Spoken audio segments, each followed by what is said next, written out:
Hello বন্ধুরা, পুতুলের পরিবার চ্যানেল থেকে চলে আসলাম। দেখুন সুন্দর একটা ফুলকপির রেসিপি নিয়ে। ফুলকপি দেখুন গরম জলে দিয়ে দিচ্ছি। আমি ফুলকপি নিয়েছি, গাজর নিয়েছি, অল্প মটরশুঁটি নিয়েছি, আর টমেটো নিয়েছি, আলু নিয়েছি। দেখুন কপিটা সিদ্ধ করে তুলে নিলাম, আপনাদের দেখাইনি, বড় হয়ে যাবে ভিডিও। এবার তেলে দিয়ে দিলাম, দিয়ে লবণ দিয়ে দেখুন কপিগুলো ভেজে আর কি তুলে নিলাম। নিয়ে এবার টমেটোটা দিয়ে দিলাম। এবার একটু নাড়াচাড়া দিয়ে দেখুন তেলের উপরে আবার একটু আদা দিয়েছি।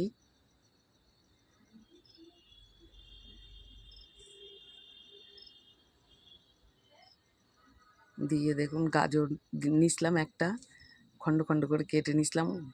গাজরটা তেলের উপরে দিলাম, একটু হালকা ভাজা করে নেব।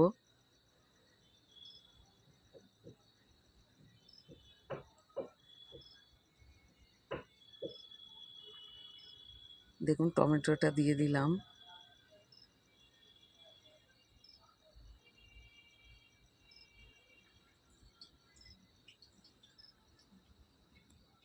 লবণ দিলাম অল্প, টমেটোটা গলে যাবে।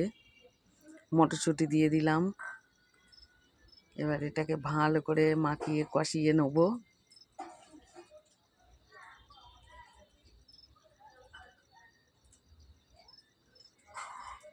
দেখুন এবার অল্প হলুদ দিয়ে দিলাম, পরিমাণ মতন দিলাম।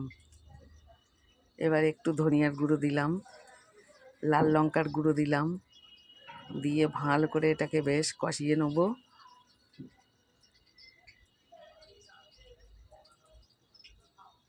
টমেটোতে যে জলটা বেরিয়েছে তাতেই কষানো হয়ে যাচ্ছে।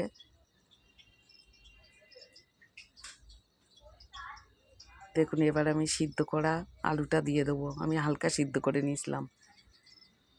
কপিটাও সিদ্ধ করে একটু ভেজে নিলাম, আলুটা আর ভাজলাম না। আলুটা এর সাথেই কষিয়ে নেব।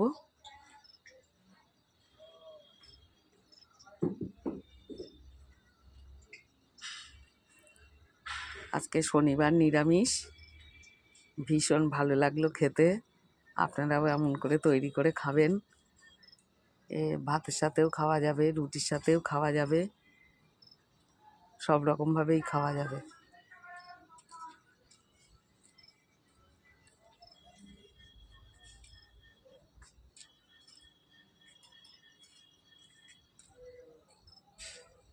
দেখুন এবার পরিমাণ মতন জল দেবো।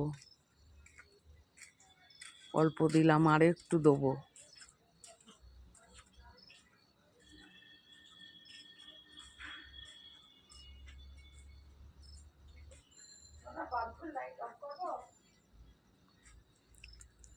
দেখুন পরিমাণ মতন জল দিয়ে ঢেকে দিয়েছি, আবার ঢাকনাটা তুললাম, ফুটে গেছে।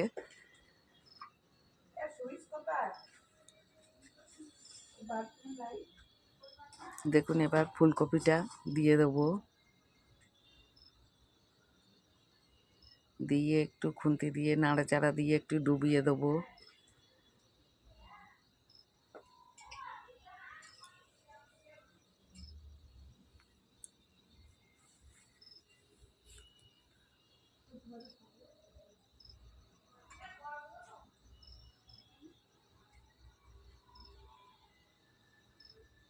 এবার অল্প একটু ঢেকে দেবো।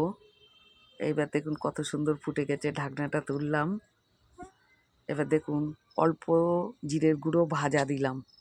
ভাজাটা দিলে খুব টেস্টি লাগে।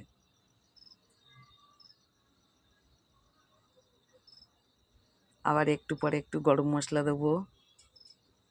একটু চিনি দিয়ে দিলাম। হ্যাঁ, চিনিটা না দিলে, নিরামিষ তরকারি তো পাঞ্চা পাঞ্চা লাগবে, ওই জন্য একটু মিষ্টি দিয়ে দিলাম।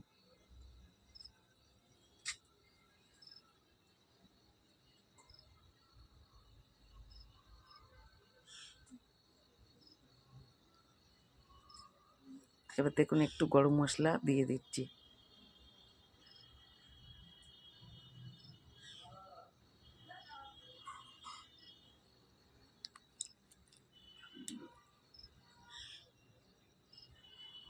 সুন্দর হয়েছে।